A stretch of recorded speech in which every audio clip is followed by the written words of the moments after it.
Je vous salue au nom puissant du Seigneur Jésus-Christ. Bienvenue dans ma chaîne, la chaîne Charité Divine, qui parle de l'amour divin, de la parole de Dieu, des louanges à notre Dieu et qui partage beaucoup de conseils qui peuvent nous aider dans la vie. Je suis Maman Marie. Aujourd'hui, nous allons continuer la lecture de la parole de Dieu dans le livre de Paul aux Éphésiens. Nous avons lu la fois passée les 2 premiers chapitres. Aujourd'hui, nous allons lire le chapitre 3 et le chapitre 4. Je lis au nom du Seigneur Jésus-Christ. Nous commençons. Le mystère de la vocation des païens, immensité de l'amour de Christ. À cause de cela, moi, Paul, le prisonnier de Christ, pour vous païens, si du moins vous avez appris quelle est la dispensation de la grâce de Dieu qui m'a été donnée pour vous, c'est par révélation que j'ai eu connaissance du mystère sur lequel je viens d'écrire en peu de mots. En les lisant, vous pouvez vous représenter l'intelligence que j'ai du mystère de Christ. Il n'a pas été manifesté au Fils des hommes dans les autres générations, comme il a été révélé maintenant par l'Esprit aux saints apôtres et prophètes de Christ. Ce mystère, c'est que les païens sont cohéritiers, forment un même corps et participent à la même promesse en Jésus-Christ par l'Évangile,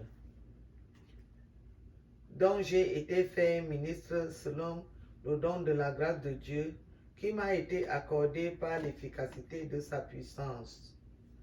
À moi qui suis le moindre de tous les saints, cette grâce a été accordée d'annoncer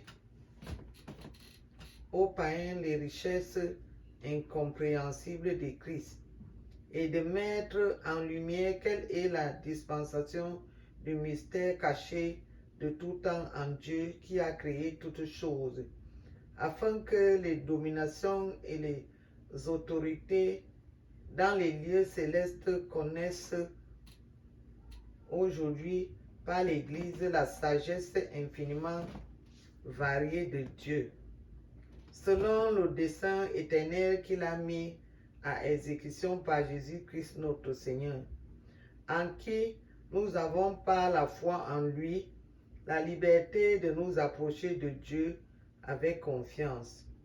Aussi, je vous demande de ne pas perdre courage à cause de mes tribulations pour vous. Elles sont votre gloire. À cause de cela, je fléchis les genoux devant le Père, duquel tire son nom toute famille dans les cieux et sur la terre, afin qu'il vous donne selon la richesse de sa gloire d'être puissamment fortifié par son esprit dans l'homme intérieur, en sorte que Christ habite dans vos cœurs par la foi, afin qu'étant enracinés et fondés dans l'amour, vous puissiez comprendre avec tous les saints quelle est la largeur, la longueur, la profondeur et la hauteur, et connaître l'amour de Christ qui surpasse toute connaissance, en sorte que vous soyez remplis jusqu'à toute la plénitude de Dieu. Or, à celui qui peut faire, par la puissance qui agit en nous, infiniment au-delà de tout ce que nous demandons ou pensons, à lui soit la gloire dans l'Église et en Jésus-Christ dans toutes les générations, au siècle des siècles. Amen. Chapitre 4. L'unité de la foi. Je vous exhorte donc, moi, le prisonnier dans le Seigneur, à marcher d'une manière digne de la vocation qui vous a été adressée, en toute humilité et douceur, avec patience, vous supportant les uns les autres avec charité, vous efforçant de conserver l'unité de l'esprit par le lien de la paix.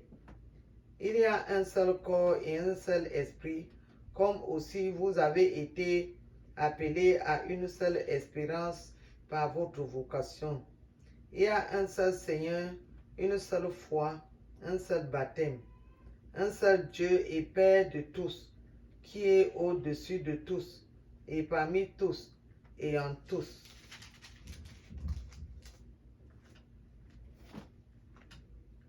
Mais à chacun de nous, la grâce a été donnée selon la mesure du don de Christ.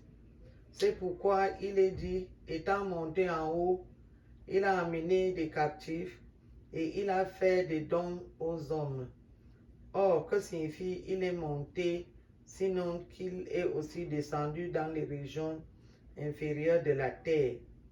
Celui qui est descendu, c'est le même qui est monté au-dessus de tous les cieux, afin de remplir toutes choses.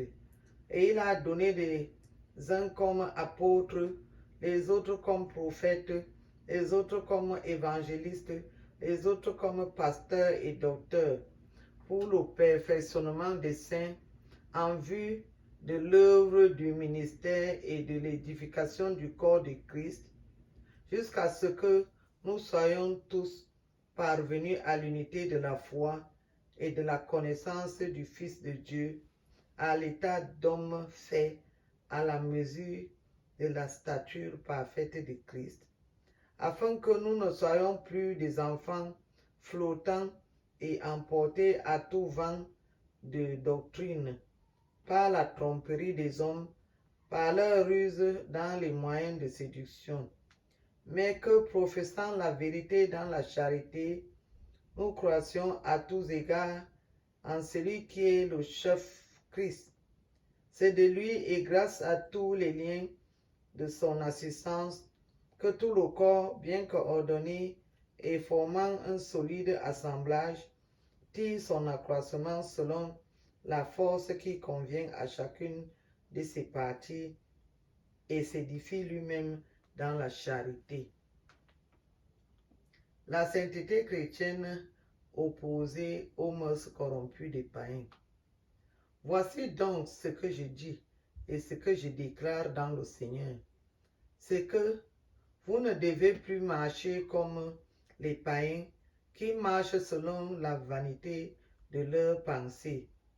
Ils ont l'intelligence obscurcie, ils sont étrangers à la vie de Dieu à cause de l'ignorance qui est en eux, à cause de l'endurcissement de leur cœur.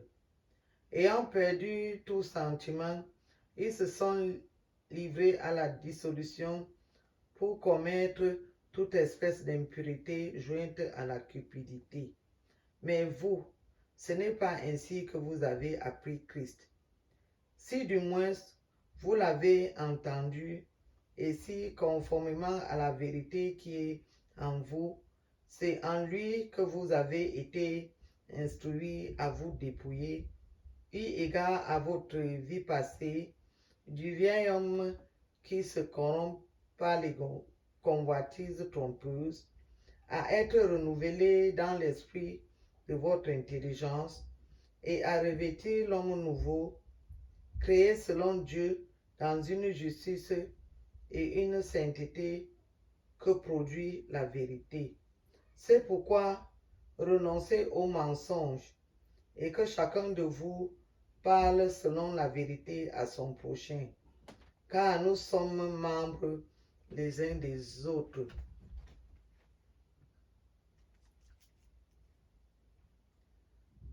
Si vous vous mettez en colère, ne péchez point, que le soleil ne se couche pas sur votre colère, et ne donnez pas accès au diable.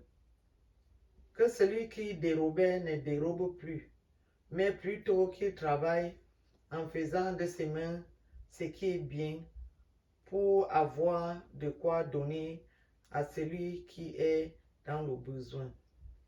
Qu'il ne sorte pas de votre bouche aucune parole mauvaise, mais s'il y a lieu, quelques bonnes paroles qui servent à l'édification et communiquent une grâce à ceux qui l'entendent. N'attristez pas le Saint-Esprit de Dieu, par lequel vous avez été scellés pour le jour de la rédemption. Que toute amertume, toute animosité, toute colère, toute clameur, toute calomnie et toute espèce de méchanceté disparaissent du milieu de vous. Soyez bons les uns envers les autres, compatissants, vous pardonnant réciproquement, comme Dieu vous a pardonné en Christ. Amen. La parole de Dieu est la nourriture de nos âmes. Nous devons la méditer tous les jours de notre vie. C'est pour cela que aujourd'hui je vous invite à méditer sur ce verset. Éphésiens chapitre 4, verset 29. Je vous invite à méditer sur ce verset. Que le Seigneur vous bénisse abondamment. Bye bye.